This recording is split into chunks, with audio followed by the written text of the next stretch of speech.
Right. అందరికీ praise లాడండి.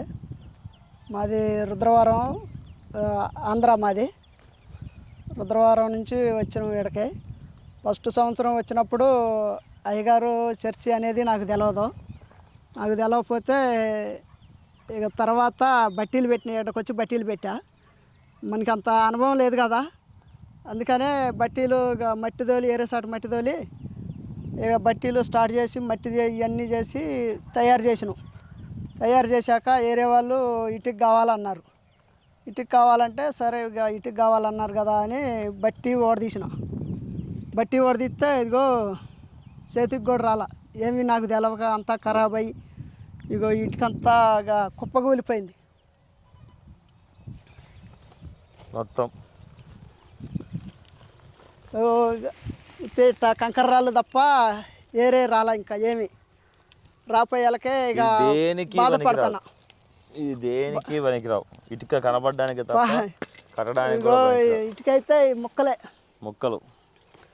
ముక్క తప్ప ఏమీ రాదు. ఇట్లా ఏం ఉత్తి మట్టే, ఇక మట్టి అవుతుంటే సరే కానీ బాధ.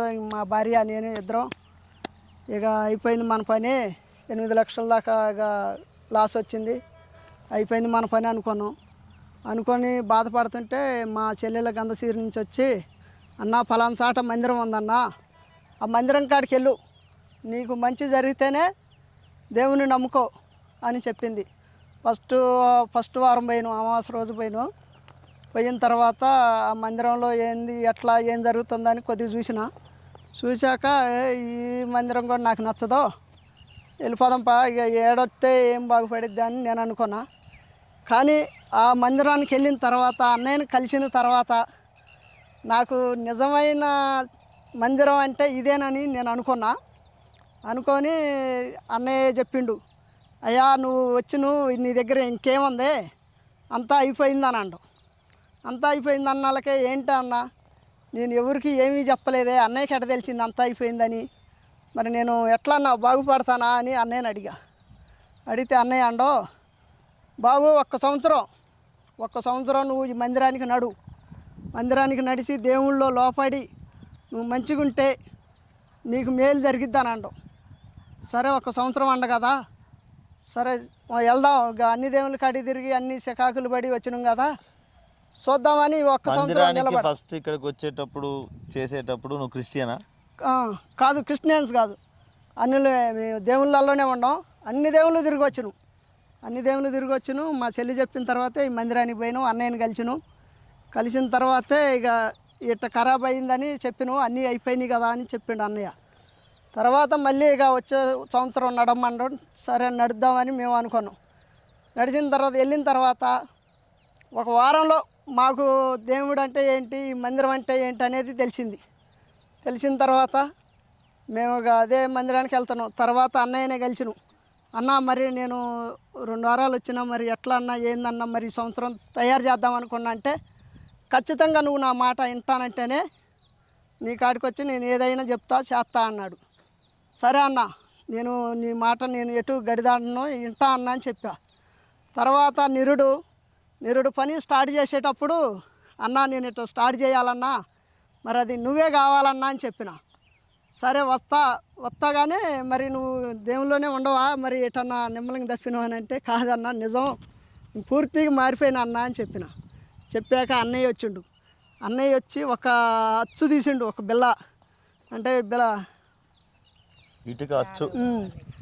ఇటుక అచ్చు తీసిండు. బట్టి అంతా ఖరాబ్ అయిన తర్వాత క్రిస్టియన్స్లో దిగిన తర్వాత ఇగో ఈ మట్టి తోలమని అన్నయ్య చెప్పిన తర్వాత మట్టి తోలిన తర్వాత అన్నయ్య అన్నాడు, ఇక నేను పని స్టార్ట్ చేసేటప్పుడు అన్నా నిన్ను వెళ్తా అన్న, మరి నువ్వే రావాలన్నంటే సరే వస్తా అని అడుగడుగున దేవుళ్ళో మేము నిలవబట్టి అన్నయ్య ప్రార్థన, దేవుడు ప్రార్థన మా వంతునుంది కాబట్టి ఇగో ఈ మట్టి వల్ల ఇగో ఈ అచ్చుతోటే అన్నయ్య ఇటుక తయారు చేసిండు.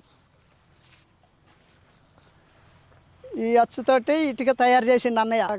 మట్టి తోలిచ్చిన తర్వాత అన్నయ్యని అడిగా, మరి అన్న ఏం చేయాలన్నా అని అన్నయ్యని అడిగితే అన్నయ్య ఒక ఇటుక బిల్ల తయారు చేసి అచ్చు తయారు చేసుకుంచుకో అండు.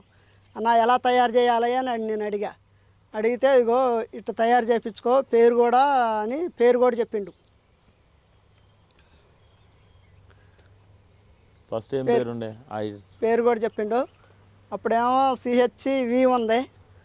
అప్పుడు అట్లా తీసేసి ఇంటి పేరు మీద నా పేరు మీద పెట్టుకున్నా. అట్లా ఖరాబ్ అయింది వద్దు అని చెప్పారు. చెప్పాక ఈ అచ్చు మీద కూడా నేను బాప్టిజం తీసుకున్న పేరు పెట్టారు. ఈ విజయరాజు అని పెట్టమన్నారు. విజయరాజు పెట్టి అచ్చు తయారు చేసిన. అచ్చు తయారు చేపించి ఇటుక చేసిండు అన్నయ్య. ఫస్ట్ అచ్చు దీంతోటే చేసిండు. ఫస్ట్ దీంతో తయారు చేసిన తర్వాత మేము అనుకున్నాం ఇంత అయ్యగారు మా కాడికి వస్తాడా, ఈ మట్టి పట్టుకుంటాడా, మాకు తయారు చేస్తాడా అసలు అని నేను ఎప్పుడో అనుకుంటే అన్నయ్య అసలు అట్లాంటివి ఏమీ లేవు. వచ్చిండు అచ్చు పట్టుకోండు, ఇందులో మట్టి కూడా వేసిండు. కొంతమంది పాస్టర్లు అయితే మట్టి పట్టుకోరు, ఇక అటు పట్టుకొని అంటారు. కానీ మా అన్నయ్య అట్ట కాదు. నాకు ఇక దేవుడిచ్చిన అన్నయ్య అనుకోవాలా.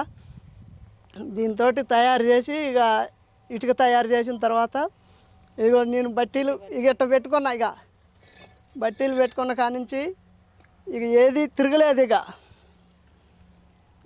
ఇటుక సక్సెస్ అయింది. అన్నయ్య మరి ఇటుక అన్న సక్సెస్ అయింది మరి అంటే మంచిది నాన్న, మంచిది నువ్వు ఇక దేవుళ్ళో నిలబడినందుకు నీకు ఫలితం మంచి ఫలితం దక్కింది అని అంటావు అన్నయ్య. సరే అన్న అంటే ఇక ఇప్పుడు కూడా ఇటుక ఆగల, తయారు చేసినట్టు అయిపోయింది. నేను అంత ఖరాబ్ అయ్యి అంత చికాకు పడ్డప్పుడు నా దేవుడు నన్ను మేలు చేసిండు అన్నయ్య ద్వారాగా. ఫస్ట్ నుంచి అన్నయ్య నాకు ప్రార్థన ద్వారాగా కానీ దేని విషయంలో అయినా సరే అన్న నేను ఇట్లా చేయాలనుకుంటున్నా అంటే అది మంచిగా చెడ్డ అనేది చెప్పి పక్కగా తోడుగా ఉండి నా తోబుట్టున అన్నం లెక్క మంచి చెడ్డలు అన్నీ మంచిగా చూసుకోండు. ప్రతి ఒక్క దాంట్లో అన్నా నేను పలానా దానికి వెళ్ళాలా అన్న అంటే వెళ్ళవని, అది మంచిదైతే వెళ్ళమన్నాడు, మంచిది కాకపోతే వద్దు నాన్న ఆడికి వెళ్ళ మాకు మంచిది కాదన్నాడు. అన్నయ్య మాట నేను విన్నా. ఈయన దేవుల్లో లోపడి దేవుని నమ్ముకున్నాక ఈ మందిరానికి మోసే సల్మాన్ మందిరానికి వెళ్ళిన తర్వాత నాకు అన్నీ మంచిగానే జరిగినాయి. అన్నయ్య కూడా ఎప్పుడు నా తోడుండి నాతో ప్రతి ఒక్కదానికి మాట్లాడి మంచి చేసినందుకు నాకు ఫలితం దక్కింది. ఈ సంవత్సరం కూడా అన్నయ్యని అడిగిన, అన్న మరి మట్టి తోలేనా ఎట్లా అన్నా అంటే సరే మట్టి తోలినానా నీకు మంచిగానే జరుగుతాడు. మట్టి కూడా తీసుకుపోయి చూపించా అన్నయ్యకే, ఇది మంచిదా చెడ్డదా అని. అన్న మంచిదే నాన్న తోలుకో అండు. 300 టిప్పు దాకా తోలినా. ఈ సంవత్సరం కూడా ఇక అన్నయ్య ఇక వచ్చిండు ఇప్పుడు బట్టి చూద్దామని.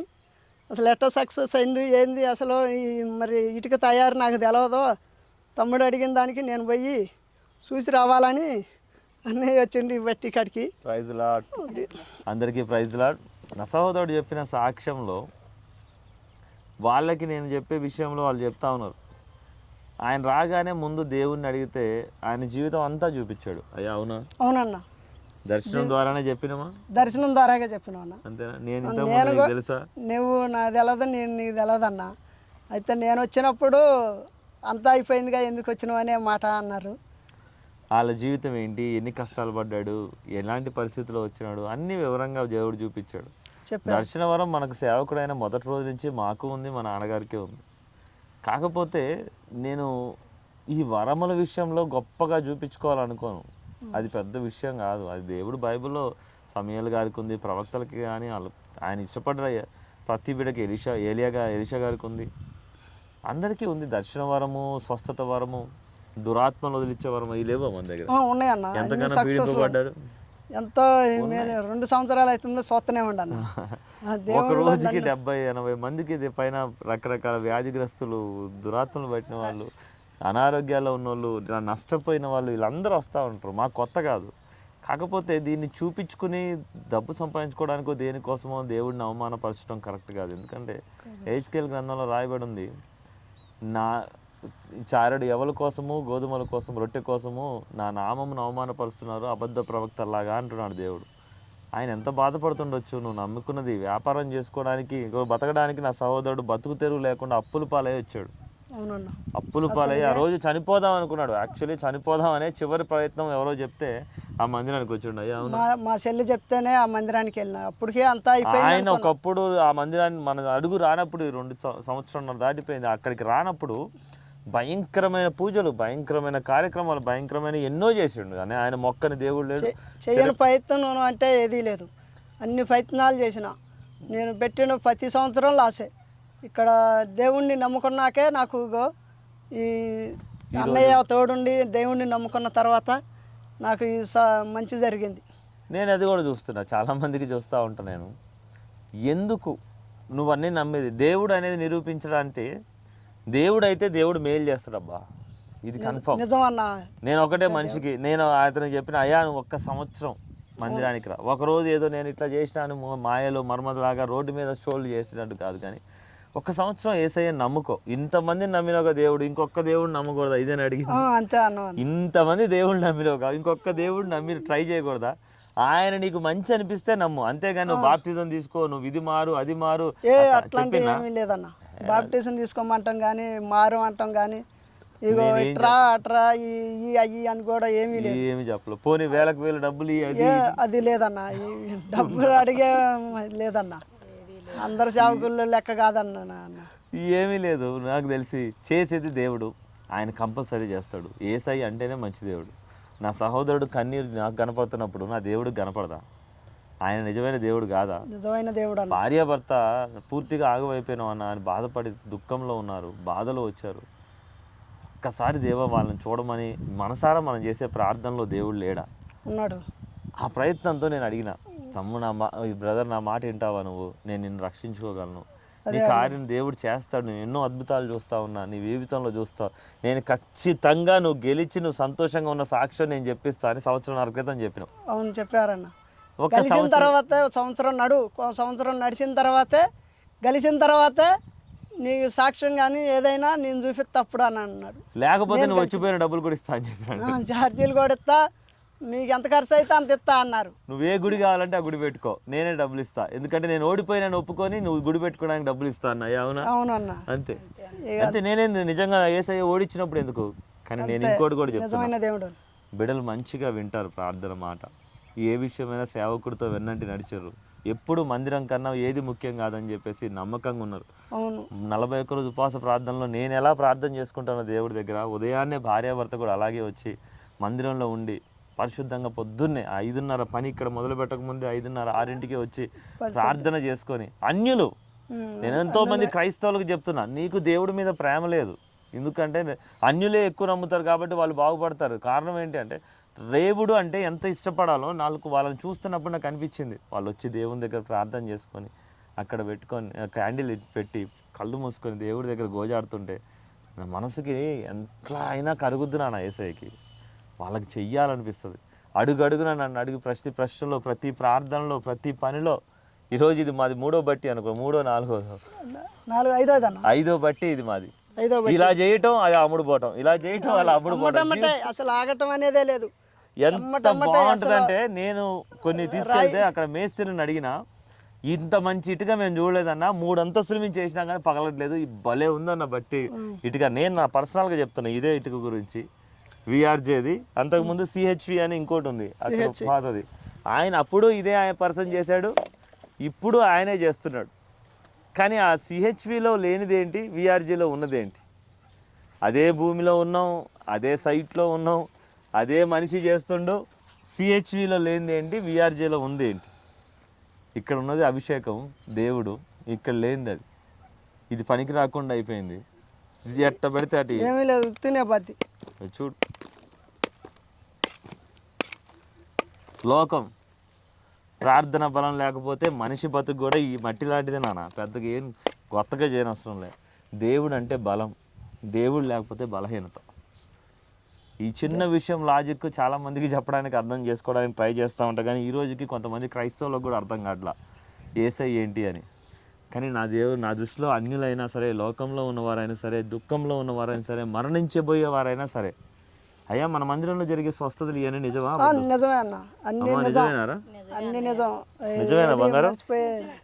నిజమే. అబద్ధాలు చేస్తావా మనం? లేదు లేదన్న. ఈ జీవితం నిజంగా మనం ఈ ఊరు కాదు నాన్న, ఇల్లు కనుక్కోండి. మైలవరం దగ్గర వాళ్ళ ఊరు, మైలవరం దగ్గర రుద్రవరం. వెళ్ళి అడగండి వెంకన్న ఎలాంటి బాధలు పడ్డాడు, ఎన్ని అప్పులు పాలైపోయాడు కనుక్కో. ఆ వెంకన్న ఈరోజు విజయరాజు అయిండు. వచ్చిన తర్వాత దేవుడు నిలబడ్డాడు. ఇగో ఇక్కడే సిహెచ్వి, ఇక్కడే సిహెచ్ వెంకన్న, విజయరాజు. తేడా ఏంటి? దేవుడు, లోకం. ఈ చిన్న టాపిక్ ఎవరికైతే అర్థమైద్దో వాళ్ళు ఎట్టి పరిస్థితుల్లో బాగుంటారు. ఇలాంటి ఇదే నా సహోదరుడు. ఇంతే కాదు, నేను ఇప్పుడు పొలం కూడా వేయించా, ఖాళీగా ఉంది, కౌలుకుంది, ఖాళీ ఎందుకని చెప్పి అడిగితే పొలం వేస్తే 3 ఎకరాలు పత్తి పండిస్తున్నాడు. పత్తి వేసిన 3 ఎకరాలు. ఏమేం చేయగలవు అవి చేయి, ఎందుకంటే ఈరోజు దేవుడు కృప నీకు స్టార్ట్ అయింది, నిలబడుతున్నావు. ఎన్ని కావాలంటే ఎన్ని రోజులు పడ్డ బాధలన్నీ ఇప్పుడు తీరిపోవాలా. ప్రతి ఒక్కదానికి వ్యవసాయం కానీ ఏది కావాలన్నా అన్నయ్యని అడుగుతాం. ఇక అన్నయ్య పండిద్దంటే పండిద్ది, ఏదంటే అది అన్నయ్య చెప్తే అది ఖాయం. నా వరకు నాకు కోట్ల మంది జనాల్ని మార్చగలనన్న ఆలోచనలోకి యూట్యూబ్లకి లక్షలు ఖర్చు పెట్టే దమ్ము నాకు లేదు. ఎందుకంటే నాకు అడగడం చేత కాదు, తీసుకోవడమో చేత పెట్టే గుణమే కానీ తీసుకునే గుణం లేదు, నాకు చేత కాదు.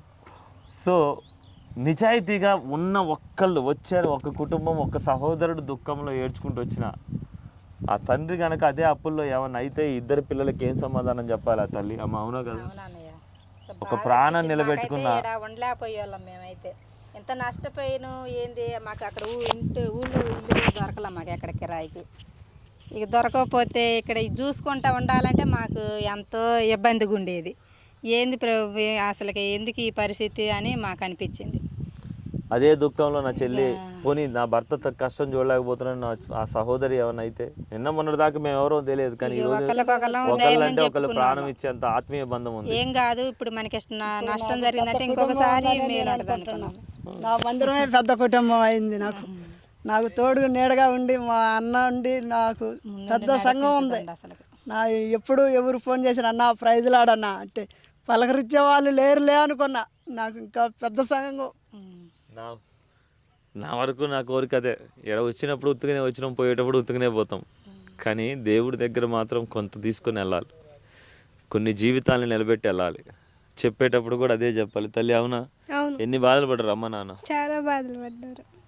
బండ్లు లేవు, ట్రాక్టర్లు ఇట్లా తుప్పు పట్టిపోయాయి, పక్క నుండి పని లేక ఫైనాన్స్లు ఇబ్బందులు పాడైపోయిన ఇదే టాటర్లు కూడా తీసుకుపోయారు.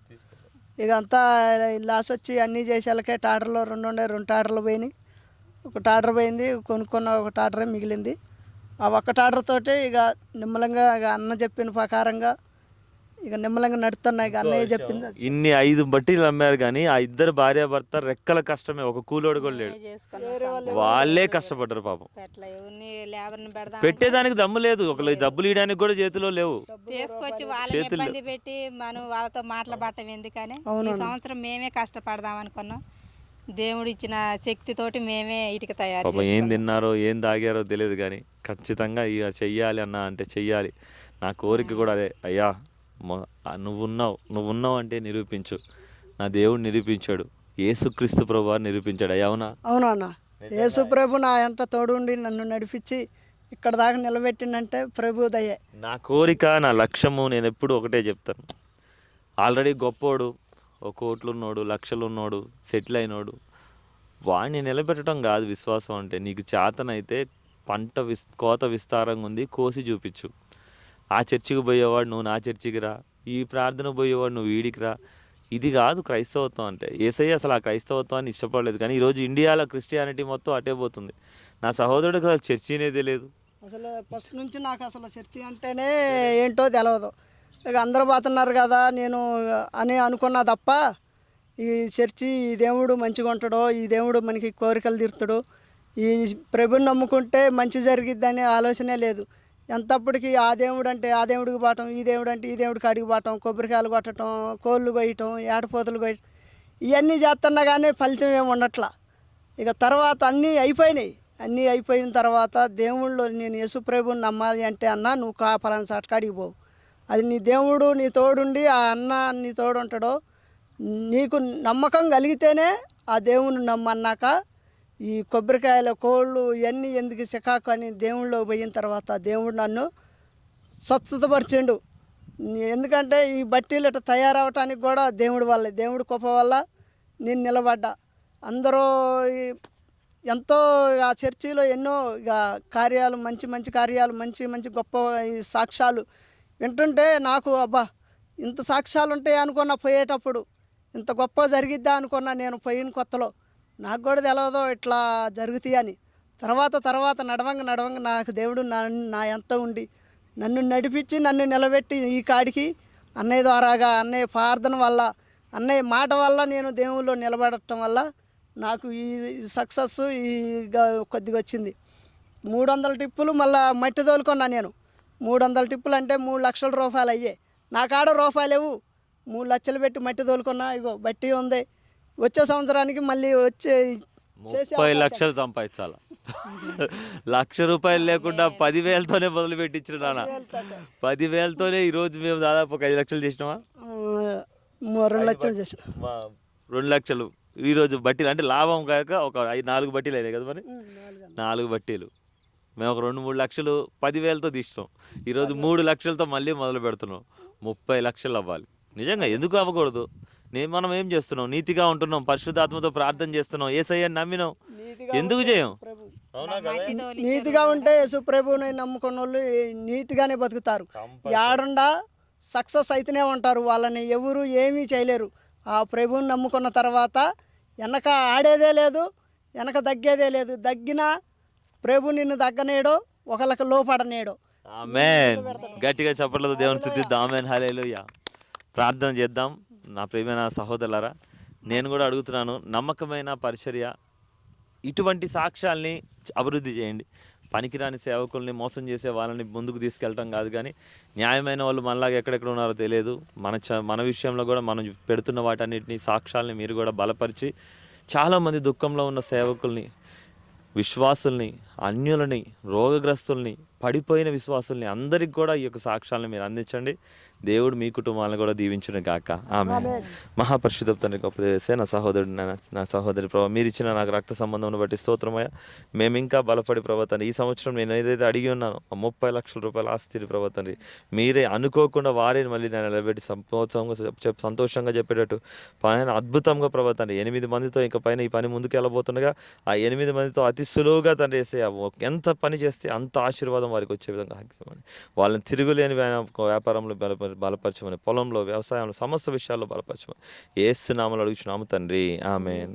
పిల్లలకు కూడా మంచి చదువును, జ్ఞానం నుంచి కృపతో బలపరిచి నడిపించమని యేసు నామములో అడుగుచున్నాము తండ్రి. ఆమేన్. సరేనా? నేను వస్తా.